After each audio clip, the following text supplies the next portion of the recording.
Bonjour. Waouh! Non mais franchement, quel charisme! J'ai presque cru que tu étais capable d'émotion. Tu veux pas la jouer un tout petit peu plus sobre pour voir? Juste pour voir.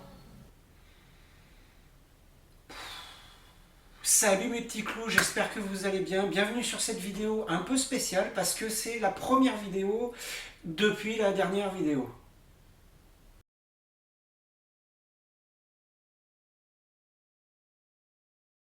Oui, non, reste comme t'es, c'est bien.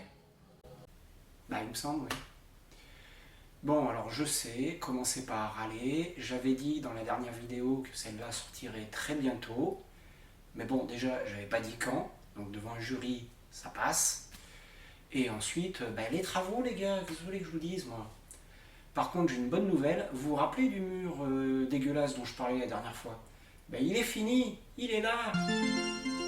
Oui, alors par contre, je dirais pas que tout le monde s'en fout, mais il y aurait comme un cousinage que ça m'étonnerait qu'à moitié, hein. Les gens sont là pour parler ciné, pas déco intérieur. Oui, donc bon. Comme on avait fait le hors-pile à lire la dernière fois, là on va se tourner du côté des films et on va regarder mon hors-pile à voir, les films que j'ai regardés ces derniers temps. Ah, mais c'est ça que ça veut dire? Ah, j'avais pas pigé. Ben, ben oui, et tu pensais que ça voulait dire quoi? Ben, je sais pas, plus aucune visibilité? Toi, un jour, je te crame ta famille, toi. Merde, rechute. Alors, petite précision avant de commencer, il va de soi que je vais vous parler des films que j'ai découverts, hein. Pas ceux que je me suis maté et que je connaissais déjà, parce que avec les fêtes, il va de soi que je me suis rematé tous les grands classiques. Die Hard, L'Arme Fatale, Les Gremlins. Cannibal Holocaust, Le Tombeau des Lucioles, 8 millimètres. Complètement barré, tu le sais ça. Oh, dis, s'il te plaît, c'est pas moi qui ai matérialisé la petite voix que j'avais dans la tête. Oh puis merde. Bon allez, on commence tout de suite avec Les Hommes du Président. Oui, alors on vient de perdre tous les moins de 30 piges qui regardaient la vidéo, mais ça reste un putain de bon film. Bah je veux, oui. Alors Les Hommes du Président, c'est un très bon film d'enquête sur les événements du Watergate en 72. Voilà, et là on vient de perdre les moins de 60. Alors la réalisation est soignée, hein. Symboliquement c'est très riche. Robert Redford et Dustin Hoffman, que j'aime beaucoup par ailleurs, font un excellent travail d'acteur. Et ça se voit que je vous le conseille ou pas? Donc regardez ce film si vous ne l'avez jamais vu, franchement vous ne perdrez pas votre temps. Ensuite on a... Ah, alors, Doctor Strange 2, hein, pour faire simple. J'espérais retrouver du Sam Raimi, et de temps en temps, on reconnaît un peu sa patte, mais c'est surtout du Marvel Studio lambda, comme ils en font maintenant depuis je sais plus combien de films. C'est pas désagréable, mais c'est complètement oubliable, quoi. Ah non, là par contre je peux pas te laisser dire ça, hein. Quoi, tu l'as trouvé bien, toi? Oh non, j'ai trouvé que c'était dégueulasse. Avec leur multivers à la con, là, ils ont bousillé le concept même d'enjeu dramatique. Rien n'arrive, et ce qui arrive dans un univers, ce sera effacé dans l'autre. Donc, plus rien n'a d'importance. J'ai trouvé ce film à vomir. Ah oui, quand même. Alors ensuite, Avril et le Montruc. Alors si vous vous demandez, pour gagner de la place, je fais mes pochettes, parce que je les fais en slim, et du coup ça correspond pas toujours à la jaquette d'origine. Voilà. Donc Avril et le monde truqué, c'est un très bon film de science-fiction et d'animation français, oui madame. C'est une uchronie dystopique steampunk avec les voix de Marion Cotillard et Jean Rochefort. C'est bon, n'en jetez plus, je prends. Ah, puis les dessins sont tardis aussi. Voilà. Alors, on continue dans la même veine avec Mars Express, qui a eu son petit succès. Vous aimez la science-fiction, vous aimez les polars noirs avec des héros torturés, un scénario solide avec un univers super riche. Bon ben voilà, il y a tout ça là-dedans. Pas mal, hein? C'est français. Ah ça aussi c'est français. C'est fou le nombre de bons films français qu'il y a quand on regarde. Alors, Au revoir là-haut, d'Albert Dupontel. J'adore Dupontel. Alors celui-ci est nettement moins cartoonesque que Bernie par exemple, ou Enfermé dehors, que j'aime beaucoup. Mais on retrouve cette espèce de poésie désabusée et d'amour des marginaux qui, moi, personnellement, me touche. Donc si vous aimez l'univers de Dupontel, allez-y, foncez, c'est de la bonne. Et on enchaîne avec The Equalizer, troisième du nom, Denzel Washington, que j'adore. On sent le poids des années, mais ça reste bien bourrin, et pour un dimanche pluvieux, ça fera parfaitement la balle, je vous le conseille. Alors, Denzel Washington encore, Man on Fire de Tony Scott. J'ai un problème avec ce film. J'ai plusieurs problèmes avec ce film. Alors déjà, l'esthétique, hein, parce que l'esthétique clip MTV sursaturé, surdécoupé, dégueulasse, ça a tendance à me faire vomir.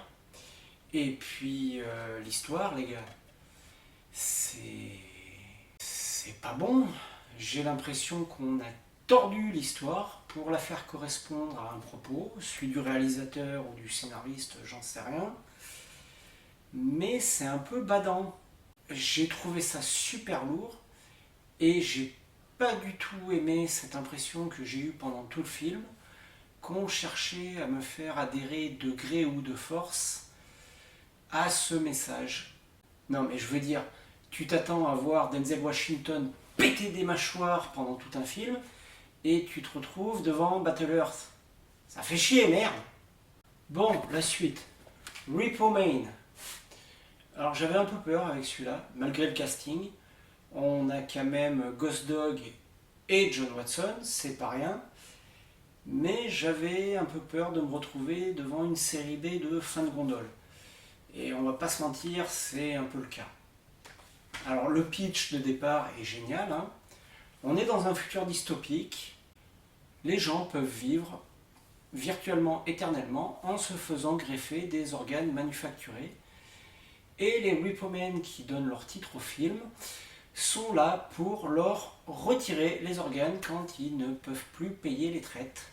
Et il se trouve que Jude Law, un de ces Repo Men, après une attaque, se voit greffer un cœur de nouvelle technologie dont il a clairement pas les moyens de payer les traites. Que la chasse commence. Alors je vous dirai pas que c'est un grand film, hein, clairement. L'amourette sortie de nulle part m'a un peu sorti du film, mais j'aime beaucoup les acteurs, j'aime bien l'univers, j'aime bien l'ambiance, donc pour un dimanche soir pluvieux, ça fera complètement la balle, allez-y. Bon, dossier suivant. À la poursuite de demain, avec George Clooney.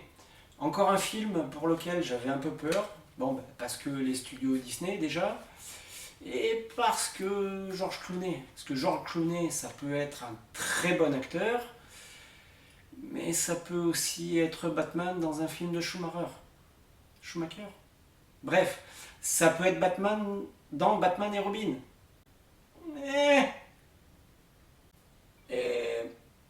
Et au final, ça va plutôt pas mal. J'aime beaucoup l'histoire, les décors sont vraiment pas mal, et Brad Bird à la réalisation, c'est clairement pas un manche. Du coup, là encore, pour un dimanche soir, allez-y, c'est cadeau. Et pour finir, Zombie de George Romero. Alors oui, j'ai découvert Zombie récemment, à plus de 40 piges, oui. J'aime pas les films de zombies, qu'est-ce que vous voulez. J'aime pas les films d'horreur, je suis pas fan, je suis pas client. Mais je me suis dit quand même que pour ma culture cinématographique, fallait en passer par là. Et au final, c'est lent. Putain, je me suis fait chier. Bon, super. Il y a déjà pas grand monde qui regardait, mais là c'est bon, on peut mettre la clé sous la porte. Hein. Alors oui, je sais, je vais me faire jeter des cailloux et même des parpaings par tous les fans de Romero. Mais putain, c'est pas ouf. Alors je jette pas tout en bloc, hein. Il y a de bonnes idées, il y a de belles images, mais je vais attendre un peu avant de le revoir celui-là carrément. Voilà, on a fait le tour des films que j'ai vus ces derniers temps, que j'ai découverts ces derniers temps. J'espère que ça vous a plu, j'espère que ça vous a donné envie d'en voir, c'est un peu le propos du truc. Et puis je vous dis à très vite. Salut! Non mais attends là, tu vas pas me dire que t'as pas un petit Lynch ou un petit Blier dont t'as envie de nous parler quand même. Quoi? Ah non, non. Eh ben tu vois, je pense que c'est à cause de trucs comme ça qu'on est aussi peu regardé.